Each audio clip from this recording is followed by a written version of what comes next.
Assalamu alaykum. Bu işimiz Qilchibayda o'rga pena-beton ishlarini qilib beryapmiz. Qalinliklari 10 santi bo'ladir.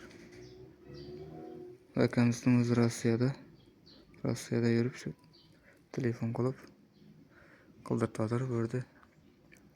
Rossiyada o'zi ko'p odam shu pena-betondan foydalanadi o'zi. Pena-betonning afzalliklari buni loyga qaraganda yengil bo'ladi. Issiqliklardan qaytaruv ancha yaxshi bo'ladi. Yarilib netib ketmaydi u. Qo'shiladigan ximikatlar bor, o'zining fibra yarilmasligi uchun.